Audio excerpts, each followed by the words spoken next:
Mga boss, umpisahan na po natin ito. No? Ano gusto nyo?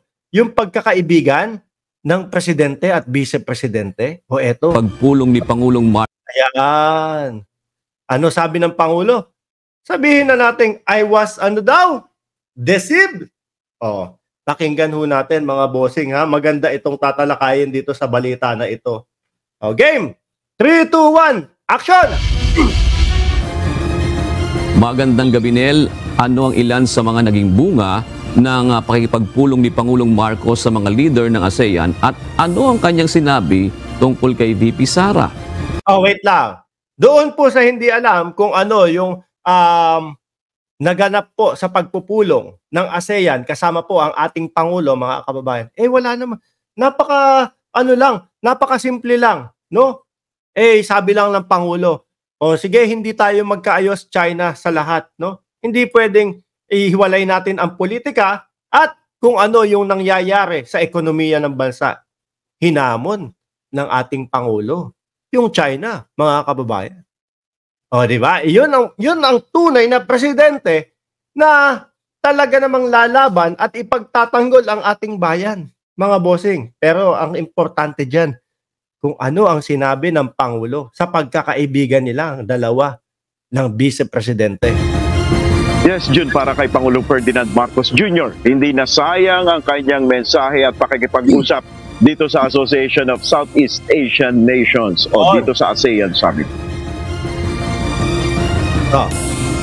Totoo ho yan, mga kababayan. Talagang yung mga kaalyado natin, sinabi, hindi natin pwedeng isa-isang tabi ito.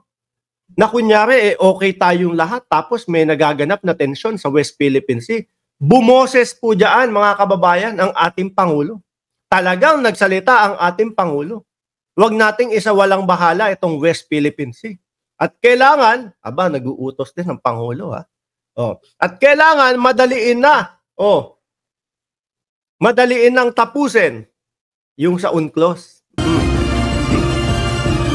Sa press briefing ng Pangulo bago matapos ang ASEAN Summit, sinabi niya na may mga bansang nag-alok ng tulong sa Pilipinas ukol sa mga kinakaharap na hamon nito.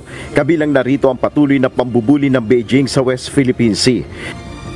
It is always very useful because at some point there are many offers of help.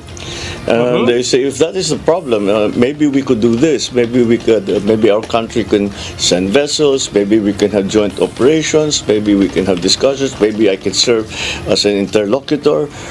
All of these offers, which would not come if we did not make our position clear. Tumanggi ng Napakadali lang po intindihan, mga kababayan. Kung hindi po naniniwala at kung hindi po naniniwala yung mga malalaking bansa at yung mga gustong tumulong sa Pilipinas, gustong mag-send ng warship, gustong mag-send ng kung ano-ano, kung hindi po naniniwala sa atin yan, hindi po nila gagawin yan, mga bossing. Kaya nga kahit nasabihin nyo paulit-ulit ka, Mark Ramos, na hindi ipinagtanggol ng dating Pangulo yung tungkol sa West Philippine Sea. Kahit sabihin nyo pong paulit-ulit ako, yun po ang katotohanan, mga bossing. Kung dati po pa lang, no, saktong-sakto at fresh na fresh sa buong mundo, yung UNCLOS na pagkakapanalo natin, tapos na po ang laban, mga bossing. Kaso, wala talaga Talagang natulog ang dating Pangulo. Hindi inasikaso ito. Diba? Bihin ng Pangulo kung ano-ano mga bansa ito dahil private conversation ito sa sidelines ng summit. Pero mahigit anya ito sa kalahati ng miyembro ng ASEAN.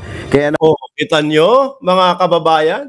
Panigurado naman din po No, kahit ang Pangulo natin doon, si dating Pangulong Duterte, mga bossing.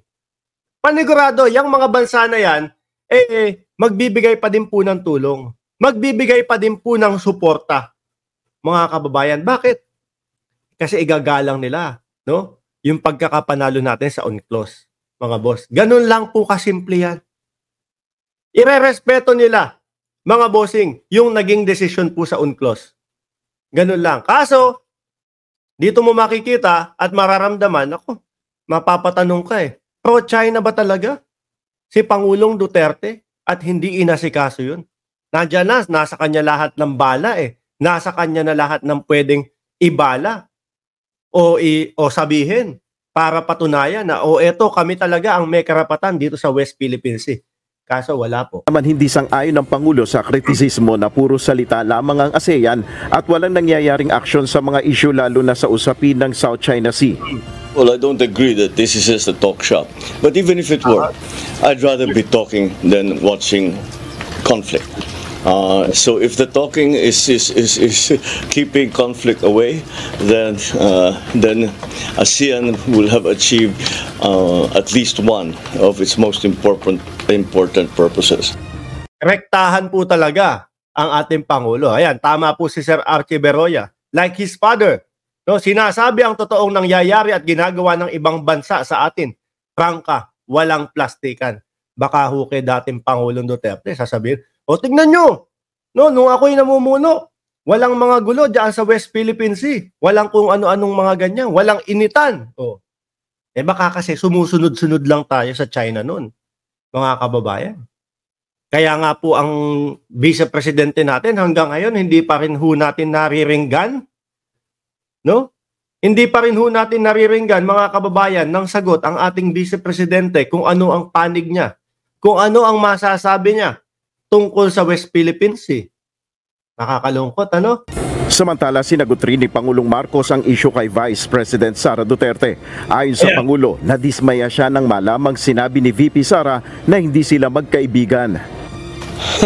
Totoo naman po, mga kababayan. Nakita nyo naman, alam nyo mga kababayan ha, nakita nyo, eto, real talk to. Miski kayo, naiinis kayo sa Pangulo eh. Bakit? Kasi ano ba yan, Pangulo? Kitang-kita na incompetent ang ating vice-presidente doon sa Department of Education. Tapos ipagtatanggol mo pa. Sino? Huwag kayong sinungaling, ha? Huwag kayong sinungaling. Ako, nabubwisit. Real talk lang, nabubwisit. Hindi yung galit na galit kay Pangulo. Kaya lang, naiinis na tayo na Pangulo naman. Hindi na karapat-dapat ang vice-presidente dyan. Mismo siya na nagsabi. Pero, dahil nga kaibigan niya, ang vice-presidente, ano ginawa ng Pangulo? Bigyan natin ng tsansa. Anuhin pa natin, pagbigyan pa natin. Naniniwala pa din siya kay vice-presidente. Sa tayo naman, wala tayong magawa eh.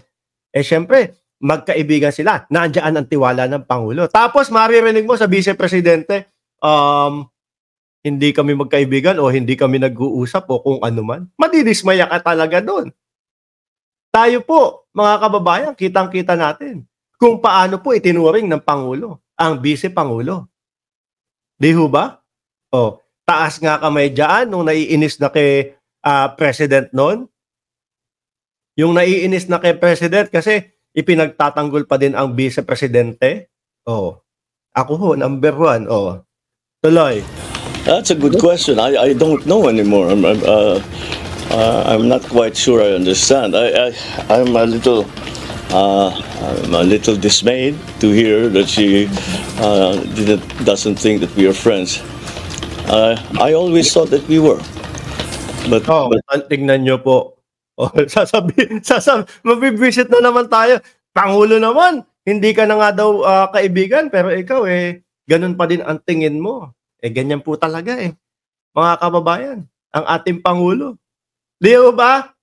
Hindi yung naiinis tayo kasi ayaw na natin sa kanya. Masyadong mabait doon sa mga kaibigan.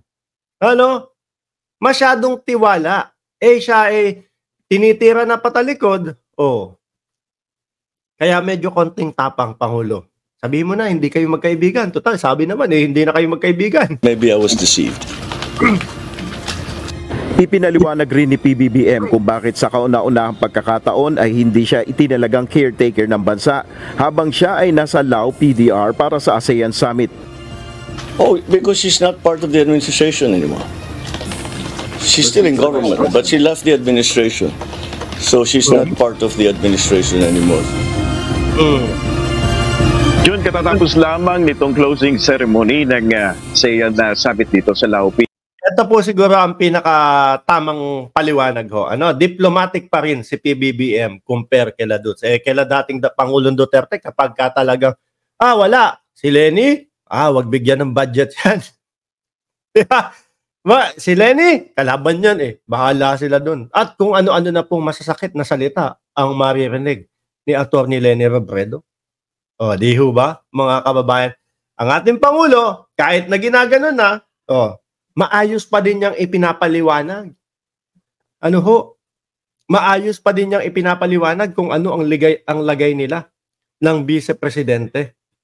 Mga bossing. Anyway,